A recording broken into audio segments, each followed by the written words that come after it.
एक होर बड़ी जेह्ड़ी इंपॉर्टेंट गल है कि तुसां गल करदे पे हो ना कि सेंट्रल पंजाब दे जेह्ड़े जंग सरगोदा और इन्हां दे जिलेआं दी कि एह् जटकी लैजा और एह् लाहौर और जेह्ड़े आले दुआले ते लाहौर दे विच जेह्ड़े लोग क्या अस लाहौर नूं मतलब या जेह्ड़े रीजन ते जेह्ड़े असां गणांदे पे आं क्या उन्हां नूं असां सरैंडर कर दईए दे दईए उन्हां नूं जिस तरह साउथ दे विच धड़ेल है शनाख्त दा बुहरान है साडे लोग बाहरों जेह्ड़ी धड़ेल आई है बलोच सिंधी अफगान दी ਉਹਦੇ ਅੱਗੇ ਨੀਵੇਂ ਹੋ ਗਏ ਨੇ ਇਸ ਤਰੀਕੇ ਨਾਲ ਲਾਹੌਰ ਦੇ ਵਿੱਚ ਯਾਨੀ ਸੈਟਲਡ ਏਰੀਆ ਜਿਹੜੇ ਸ਼ਹਿਰ ਹਨ ਇਹਨਾਂ ਦੇ ਵਿੱਚ ਉਹੀ ਸ਼ਨਾਖਤ ਦਾ ਬੁਰਾਨ ਉਹੀ ਸ਼ਨਾਖਤ ਦਾ ਖੌਫ ਜਿਹੜਾ ਰਿਆਸਤ ਨੇ ਪੰਜਾਬੀ ਨੂੰ ਗਾਲੀ ਬਣਾ ਕੇ ਪੇਸ਼ ਕੀਤਾ ਹੈ ਉਹ ਇੱਥੇ ਵੀ ਹੈ ਇੱਥੇ ਵੀ ਜਿਹੜੇ ਲੋਕ ਪੰਜਾਬੀ ਦੇ ਨਾਂ ਤੇ ਸ਼ਾਇਰੀ ਕਰ ਰਹੇ ਨੇ ਅਸਲ ਦੇ ਵਿੱਚ ਉਹ ਉਰਦਾਬੀ ਲਿਖ ਰਹੇ ਨੇ ਉਹ ਪੰਜਾਬੀ ਹੈ ਹੀ ਨਹੀਂ ਉਹ ਵਾਰਿਸ ਸ਼ਾਹ ਦੀ ਬੋਲੀ ਕਿੱਥੇ ਉਹ ਸੁਲਤਾਨ ਬਾਊ ਦੀ ਸ਼ਾਹ ਹੁਸੈਨ ਦੀ ਬੋਲੀ ਕਿੱਥੇ ਯਾਨੀ ਲਾਹੌਰ ਜਿਹੜਾ ਹੈ ਉਹ ਸ਼ਾਹ ਹੁਸੈਨ ਦਾ ਲਾਹੌਰ ਹੈ ਉਹ ਕਿਸੇ ਮਤਲਬ ਉਹਦਾ ਲਾਹੌਰ ਨਹੀਂ ਜਿਹੜਾ ਕਿ ਖਾਲਿਸਤਾਨੀ ਕੋਈ ਹੋਵੇ ਸਿੱਖੜੇ ਦੀ ਜਦੋਂ ਅਸੀਂ ਗੱਲ ਕਰਦੇ ਹਾਂ ਸਿੱਖੜੇ ਦਾ ਮਤਲਬ ਹੈ ਖਾਲਿਸਤਾਨੀ ਯਾਨੀ ਸਿੱਖੜੇ ਉਹ ਬੇਵਕੂਫ ਲੋਕ ਜਿਨ੍ਹਾਂ ਨੇ ਚੜ੍ਹਦਾ ਪੰਜਾਬ ਜਿਹੜਾ ਪਹਿਲੇ ਇਹ ਪੰਜਾਬ ਔਰ ਸਾਂਝਾ ਪੰਜਾਬ ਵੰਡਿਆ ਫਿਰ ਉਸ ਤੋਂ ਬਾਅਦ ਚੜ੍ਹਦਾ ਪੰਜਾਬ ਤਿੰਨ ਟੋਟੇ ਕਰਵਾ ਲਏ ਔਰ ਉੱਥੇ ਜਿਹੜੀ ਪੰਜਾਬੀ ਲੱਗੀ ਉਹ ਨਾ ਪੰਜਾਬੀ ਹੈ ਅੰਦਰ ਹੈ ਹਿੰਦਾਬੀ ਅੰਦਰ ਪੰਜਾਬੀ ਨਹੀਂ ਅੰਦਰ ਸੰਸਕ੍ਰਿਤ ਸਾਰੀ ਵਾੜ ਦਿੱਤੀ ਤੇ ਉਹ ਉੱਥੇ ਵੀ ਪੰਜਾਬੀ ਦਾ ਇੱਥੇ ਨਾਲੋਂ ਬੜਾ ਹਾਲ ਹੈ ਇਸ ਕਰਕੇ ਉਹਨਾਂ ਨੂੰ ਸਿੱਖੜੇ ਆਖਦੇ ਕਿ ਉਹ ਕੌਮੀ ਤਹਿਰੀਕ ਤੋਰਨ ਦੀ ਬਜਾਏ ਉੱਥੇ ਉਹਨਾਂ ਨੇ ਖਾਲਿਸਤਾਨ ਇੱਕ ਮਜ਼ਹਬੀ ਸਿੱਖੜਾ ਤਹਿਰੀਕ ਸ਼ੁਰੂ ਕੀਤੀ ਹਾਲਾਂਕਿ ਸਿੱਖ ਜਿਹੜੇ ਨੇ ਬੇਸਿਕਲੀ ਜਿਹੜੇ ਸਿੱਖ ਕੌਮ ਜਿਹਨੂੰ ਮਤਲਬ ਇੱਕ ਸੈਗਮੈਂਟ ਕਹਾਂਗੇ ਕੌਮ ਦੇ ਤੌਰ ਤੇ ਨਹੀਂ ਸਿੱਖ ਰਿਲੀਜਨ ਦੇ ਜਿਹੜੇ ਲੋਕ ਨੇ ਉਹ ਐਸਾ ਨਹੀਂ ਹੈ ਕਿ ਸਿਰਫ ਮਾਝਾ ਬੋਲਦੇ ਸਨ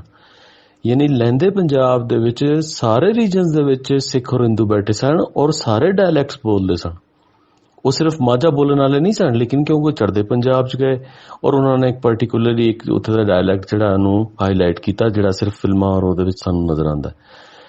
ਤੇ ਮੈਂ ਇਹ ਗੱਲ ਕਰਦਾ ਸਾਂ ਕਿ ਇੱਥੇ ਜਿਹੜਾ ਪੰਜਾਬ ਹੈ ਪਾਕਿਸਤਾਨੀ ਲਹਿੰਦਾ ਪੰਜਾਬ ਸਾਨੂੰ ਇੱਥੇ ਜਿਹੜੀ ਸਾਂਝ ਬਣਾਉਣ ਦੀ ਲੋੜ ਹੈ ਇਹਦੇ ਵਿੱਚ ਇਹ ਨਹੀਂ ਕਿ ਅਸੀਂ ਕਹੀਏ ਕਿ ਮੈਂ ਹੁਣ ਅੱਛਾ ਮੈਂ ਆਪਣਾ ਘਰ ਵੱਖਰਾ ਐਲਾਨ ਕਰਦੇ ਸਾਂ ਇਹ ਤਾਂ ਉਹੀ ਸ਼ਨਾਖਤ ਦਾ ਬੁਹਰਾਨ ਮੈਂ ਵੀ ਤਸਲੀਮ ਕਰ ਲੈ ਸਾਂ ਕਿ ਮੈਂ ਕਹਾਂ ਲਾਹੌਰ ਤੇ ਜੀ ਲਾਹੌਰ ਵਾਲੇ ਇਸ ਤਰ੍ਹਾਂ ਕਰਦੇ ਲਾਹੌਰ ਵਾਲੇ ਕੌਣ ਨੇ ਲਾਹੌਰ ਉਹਨਾਂ ਦੇ ਅੱਬੇ ਦਾ ਲਾਹੌਰ ਸ਼ਾਹ ਹੁਸੈਨ ਦਾ ਸ਼ਾਹ ਹੁਸੈਨ ਸਾਡਾ ਯਾਨੀ ਪੰਜਾਬ ਦਾ ਇੰਚ ਜਿਹੜਾ ਹੈ ਉਹ ਪੰਜਾਬੀ ਦੀ ਮਲਕੀਅਤ ਹੈ ਜਿਸ ਤਰ੍ਹਾਂ ਬਲੋਚਿਸਤਾਨ ਦੇ ਵਿੱਚ ਕਿਸੇ ਬਲੋਚ ਬੱਚੇ ਨੂੰ ਬਾਲ ਨੂੰ ਤੁਸੀਂ ਪੁੱਛੋ ਜਾਂ ਕਿਸੇ ਬੁੱਢੜੇ ਨੂੰ ਪੁੱਛੋ वो अक्सी ना बाबा बलोच तो हम लोग का एक इंच हम लोगों का सिंधिया पूछो किसी पठाना पूछो पश्तूनख्वा दे बारे कहेगा हालांकि किसका एक इंच भी देवे इतने पंजाबी असा के करते हैं असी हर कोई खौफ का शिकार असा के करते हैं असी कहने ए बस हुण मैं अपना फिर वखरा करन लगा ਇਹ ਜਿਹੜਾ ਇਹ ਜਾਵੇ ਅਸੀਂ ਦੂਸਰੇ ਤੇ ਬਲੇ ਨਾ ਬਾਬਾ ਅਸੀਂ ਆਖਾਂ ਕਿ ਲਾਹੌਰ ਅਸੀਂ ਆਜ਼ਾਦ ਕਰਾਣਾ ਅਸੀਂ ਮੁਲਤਾਨ ਆਜ਼ਾਦ ਕਰਾਣਾ ਅਸਾਂ ਇਧਰ ਜਿਹੜਾ ਪਿੰਡੀ ਵਾਲੇ ਪਾਸੇ ਇਸਾਂ ਆਜ਼ਾਦ ਕਰਾਣਾ ਕਿਹਦੇ ਕੋਲੋਂ ਪੰਜਾਬ ਦੁਸ਼ਮਣਾਂ ਕੋਲੋਂ ਚਾਹੇ ਉਹ ਬਾਹਰ ਦਾ ਪੰਜਾਬ ਦੁਸ਼ਮਣ ਹੈ ਤੇ ਚਾਹੇ ਅੰਦਰਲਾ ਪੰਜਾਬ ਦੁਸ਼ਮਣ ਹੈ ਤੇ ਇਸ ਕਰਕੇ ਸਾਨੂੰ ਓਨਰਸ਼ਿਪ ਸਾਰੇ ਪੰਜਾਬ ਦੀ ਲੈਣੀ ਹੈ ਅਸੀਂ ਜਿਹੜਾ ਇਹ ਨਹੀਂ ਕਿ ਫਲਾਂ ਕੋਲੋਂ ਮੈਂ ਵੱਖਰੀ ਆਪਣੀ ਮਸੀਤ ਬਣਾ ਲੈ ਸਾਂ ਇਹ ਤੇ ਮਤਲਬ ਇਹ ਉਹੀ ਫਿਰ ਗੁਨਾਹ ਹੈ ਜਿਹੜਾ ਦੂਸਰੇ ਕਰਦੇ ਪਏ ਨੇ ਅਸੀਂ ਉਸ ਗੁਨਾਹ ਦੇ ਵਿੱਚ ਬਰਾਬਰ ਦੇ ਸ਼ਰੀਕ ਹੋ ਵੈਸਾਂ ਔਰ ਇਹ ਹੈ ਜੰਗ ਮੈਂ ਪਹਿਲੇ ਵੀ ਪਿਛਲੇ ਨੋਟਸ ਵੀ ਦੱਸਿਆ ਔਰ ਪਿਛਲੇ ਕਈ ਨੋਟਸ ਦੇ ਵਿੱਚ ਮੈਂ ਬਾਰ-ਬਾਰ ਜ਼ਿਕਰ ਕਰਦਾ ਸਾਡੀ ਇਹ ਰਿਆਸਤ ਦਾ ਜੰਗ ਕਿਹੜੀ ਰਿਆਸਤ ਮੁਤਹਿਲਾ ਪਾਕਿਸਤਾਨੀ ਰਿਆਸਤ ਨਹੀਂ ਹੈ ਮੁਤਹਿਲਾ ਪਾਕਿਸਤਾਨੀ ਰਿਆਸਤ ਨੂੰ ਹਾਈਜੈਕ ਕਰ ਲਿਆ ਉਰਦੂ ਸਪੀਕਿੰਗ ਔਰ ਇੱਥੇ ਦੇ ਫਿਫਥ ਕਾਲਮਨਿਸਟ ਕਹਿੰਦੇ ਆ ਹਰ ਕੌਮ ਦੇ ਵਿੱਚ ਜਿਹੜੀਆਂ ਚਾਰ ਕੌਮਾਂ ਸਨ ਉਹਨਾਂ ਦੇ ਵਿੱਚ ਉਹਨਾਂ ਕੌਮਾਂ ਦੇ ਦੁਸ਼ਮਣ ਚਾਹੇ ਉਹ ਲੈਂਡਲਾਰਡ ਨੇ ਚਾਹੇ ਉੱਥੇ ਦੇ ਯਾਨੀ ਜਾਗੀਰਦਾਰ ਜਿਹਨੂੰ ਕਹਾਂਗੇ ਔਰ ਚਾਹੇ ਉੱਥੇ ਦੇ ਸਰਮਾਇਆਦਾਰ ਨੇ ਉਹਨਾਂ ਨੇ ਆਪਣੀਆਂ ਕੌਮਾਂ ਦੇ ਖਿਲਾਫ ਆਪਣੇ ਕੌਮੀ ਹਕੂਕ ਦੇ ਖਿਲਾਫ ਉਰਦੂ ਸਪੀਕਿੰਗ ਨਾਲ ਹੱਥ ਮਿਲਾ ਕੇ ਪਾਕਿਸਤਾਨ ਦੇ ਉੱਤੇ ਮੁਤਹਿਲਾ ਪਾਕਿਸਤਾਨ ਨਾਫਿਜ਼ ਕਰ ਦਿੱਤਾ ਅਸੀਂ ਇਹ ਜਿਹੜੀ ਕੌਮੀ ਸਵਾਲ ਦੀ ਗੱਲ ਕਰਦੇ ਹਾਂ ਇਹਦੇ ਵਿੱਚ ਅਸੀਂ ਕੌਮ ਜਿਹੜੀ ਸਾਡੇ ਵਰਕਿੰਗ ਕਲਾਸਿਸ ਜਿਹੜਾ ਮਜ਼ਦੂਰ ਕਿਸਾਨ ਤਬਕਾ ਉਹਦੀ ਗੱਲ ਵੀ ਕਰਦੇ ਹਾਂ ਔਰ ਇਹਦੇ ਨਾਲ ਅਸੀਂ ਅਸਲ ਦੇ ਵਿੱਚ ਉਹ ਪਾਕਿਸਤਾਨ ਬਹਾਲ ਕਰਨਾ ਚਾਹੁੰਦੇ ਹਾਂ ਜਿਹਦਾ ਸਾਡੇ ਨਾਲ ਵਾਅਦਾ ਕੀਤਾ ਗਿਆ ਹੈ ਕਰਾਰਦਾਦ ਪਾਕਿਸਤਾਨ ਦੇ ਵਿੱਚ ਬਲੋਚ ਬੰਗਾਲੀ ਸਿੰਧੀ ਪਠਾਨ ਇਹਨਾਂ ਨੇ ਸਭ ਤੋਂ ਪਹਿਲੇ ਉਸ ਆਪਣੇ ਫਿਫਥ ਕਾਲਮਨਿਸਟ ਨੂੰ ਟਾਰਗੇਟ ਕੀਤਾ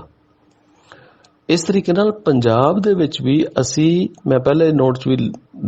ਆਖ ਚੁੱਕਿਆ ਕਿ ਸਾਨੂੰ ਪੰਜਾਬ ਦੇ ਦੁਸ਼ਮਣਾਂ ਦੇ ਵਿੱਚ ਇੱਕ ਤਾਂ ਇੱਥੇ ਦਾ ਜਿਹੜਾ ਪਨਾਹਗੀਰ ਬਲੋਚ ਆ ਗਿਆ, ਸਿੰਧੀ ਆ ਗਿਆ, ਅਫਗਾਨ ਆ ਗਿਆ, ਉਹਦੇ ਖਿਲਾਫ ਸਾਨੂੰ ਉਹਨੂੰ ਕਰਨਾ ਪਿਆ ਸੀ। ਉਹਨੂੰ ਅਸੀਂ ਸਰਾਇਕੀ ਆਖ ਕੇ ਟਾਰਗੇਟ ਨਾ ਕਰਸਾਂ।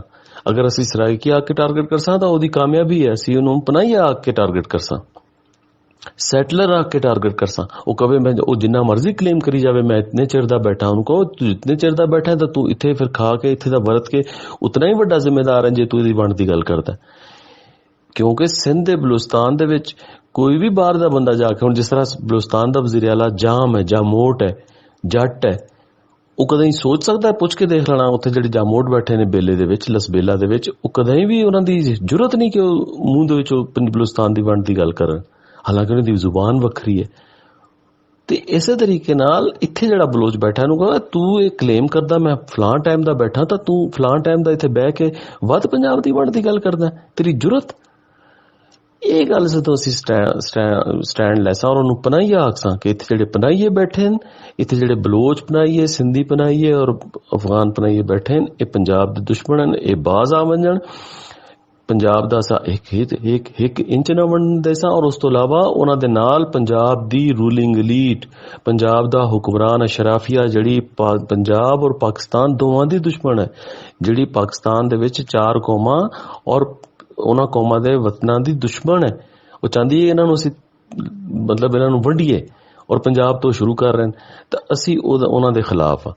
ਉਹ ਚਾਹੇ ਕਿਸੇ ਵੀ ਪਾਰਟੀ 'ਚ ਹੋਣ, ਅਸੀਂ ਉਹਨਾਂ ਦੇ ਖਿਲਾਫ ਆ। ਅਸੀਂ ਆਪਣੇ ਪੰਜਾਬ ਦਾ 1 ਇੰਚ ਵੀ ਵੰਡਣ ਨਹੀਂ ਦੇਣਾ। ਇਹ ਗੱਲਾਂ ਅਸੀਂ ਰੱਟ ਲਈਏ, ਲੇਕਿਨ ਇਸ ਤਰ੍ਹਾਂ ਨਹੀਂ, ਅੰਨ੍ਹੇਵਾਹ ਨਹੀਂ। ਇਹਨਾਂ ਨੂੰ ਅਸੀਂ ਸੋਚ ਸਮਝ ਕੇ ਸ਼ਊਰੀ ਤੌਰ ਤੇ ਰੱਟੀਏ। ਫਿਰ ਸਾਨੂੰ ਕੋਈ ਗੱਲ ਯਾਦ ਰੱਖਣ ਦੀ ਲੋੜ ਨਹੀਂ, ਅਸਾਂ ਨੀਂਦ ਦੇ ਵਿੱਚ ਵੀ ਉਸਾਂ ਸਾਨੂੰ ਉਹ ਗੱਲ ਸਾਡੇ ਡਿੱਡੋਂ ਨਿਕਲ ਸੀ। ਲੇਕਿਨ ਅਗਰ ਅਸੀਂ ਇਹ ਸਿਰਫ ਇੱਕ ਆਮ ਉਹਦੇ ਵਾਸਤੇ ਕਰਸਾਂ ਤਾਂ ਉਹਦਾ ਫਾਇਦਾ ਨਹੀਂ। ਔਰ ਜਿਹੜੀ ਗੱਲ ਹੈ ਨਾ ਕਿ ਅਸੀਂ ਕਹੀਏ ਕਿ ਪੰਜਾਬੀ ਤੋਂ ਪਹਿਲੇ ਸਰਾਇਕੀ ਲਿਖਿਆ ਹੈ ਕਿ ਬਾਅਦ ਦੇ ਵਿੱਚ ਸਰਾਇਕੀ ਲਿਖਿਆ ਹੈ, ਸਰਾਇਕੀ ਕਿਤੇ ਵੀ ਲਿਖਿਆ ਹੋਵੇ ਉਹਦਾ ਮਤਲਬ ਹੈ ਪੰਜਾਬ ਦੀ ਵੰਡ। ਪੰਜਾਬੀ ਅਸੀਂ ਪੰਜਾਬੀ ਲਿਖਸਾਂ, ਅਸੀਂ ਕਿਉਂ ਲਿਖੀਏ ਸਰਾਇਕੀ ਨਾਲ, ਪਹਿਲੇ ਲਿਖੀਏ ਜਾਂ ਬਾਅਦ ਦੇ ਵਿੱਚ ਲਿਖੀਏ? ਇਹ ਦੋਵਾਂ ਸੂਰਤਾਂ ਦੇ ਵਿੱਚ ਗਲਤ ਹੈ। ਔਰ ਇਹਦੇ ਵਾਸਤੇ ਤਾਂ ਜ਼ਾਰੀ ਗੱਲ ਹੈ, ਦੇਖੋ ਨਾ ਰਿਆਸਤ ਦੇ ਉੱਤੇ ਜਿਹੜੇ ਬਦਮਾਸ਼ ਟੋਲੇ ਨਾਲ ਜੰਗ ਹੈ, ਤੇ ਉਹ ਮੈਂ ਬਾਰ-ਬਾਰ ਮਿਸਾਲ ਦਿੰਦਾ ਉਹਨਾਂ ਕੋਲ ਨੇ ਟਰੈਕਟਰ, ਉਹਨਾਂ ਕੋਲ ਨੇ ਐਕਸਕੇਵੇਟਰ, ਉਹਨਾਂ ਕੋਲ ਨੇ ਥ੍ਰੈਸ਼ਰ, ਉਹਨਾਂ ਕੋਲ ਨੇ ਹੈਵੀ ਮਸ਼ੀਨਰੀ। ਤੁਹਾਡੇ ਕੋਲ ਹੈ, ਮੇਰੇ ਕੋਲ ਹੈ ਰੰਬਾ। ਅਸੀਂ ਰੰਬੇ ਨਾਲ ਲੱਗੇ ਆ, ਮੁਕਾਬਲਾ ਤਾਂ ਨਹੀਂ ਦੇਦਾ, ਲੇਕਿਨ ਇਹਦੇ ਵਾਸਤੇ ਜਜ਼ਬਾ ਚਾਹੀਦਾ ਹੈ, ਨਬੀਆਂ ਵਾਲਾ, ਵਲੀਆਂ ਵਾਲਾ। ਅਸੀਂ ਉਹਨਾਂ ਦੇ ਖਾਕ ਵੀ ਪੈਰਾਂ ਦੀ ਨਹੀਂ, ਲੇਕਿਨ ਕਮ ਸੇ ਕਮ ਚਲੋ ਉਹਨਾਂ ਦੀ ਰਾਹ ਤੇ ਤਾਂ ਟੁਰੀਏ ਨਾ। ਅਸੀਂ ਰੰਬਾ ਐਸੀ ਜਗ੍ਹਾ ਤੇ ਇਸ ਜਜ਼ਬੇ ਨਾਲ ਮਾਰੀਏ ਕਿ ਉਹਨਾਂ ਦੀ ਜੜ ਕੱਪੀ ਵੰਜੇ। ਜਦੋਂ ਜੜ ਕੱਪੀ ਗਈ ਤਾਂ ਉਹ ਤਾਂ ਢਹਿ ਪੈ ਸੀ। ਜਿਹੜਾ ਸਾਨੂੰ ਇਤਨਾ ਬੜਾ ਹੈਵੀ ਮਸ਼ੀਨਰੀ ਦਿਸਦੀ, ਜਿਹੜੇ ਬੜੇ ਬੁੱਤ ਔਰ ਬੜੇ ਦਿਸਦੇ ਨੇ ਨਾ,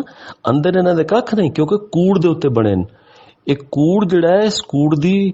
ਬੇਸ ਕੋਈ ਨਹੀਂ, ਇਹਦੀ ਜੜ ਕੋਈ ਨਹੀਂ, ਇਹ ਸਿਰਫ ਕੂੜ ਹੈ। ਇਹ ਕੂੜ ਨੂੰ ਜਦੋਂ ਅਸਾਂ ਰੰਬੇ ਨਾਲ ਪੱਟ ਕੇ ਦਿਖਾ ਦਿੱਤਾ ਕਿ ਤੇਰੀ ਤਾਂ ਕਾਕਾ ਜੜ ਹੀ ਨਹੀਂ, ਜੜ ਤੇ ਸਾਡੀ ਲੱਗੀ ਹੈ 7000 ਸਾਲ ਤੋਂ ਪੁਰਾਣੀ।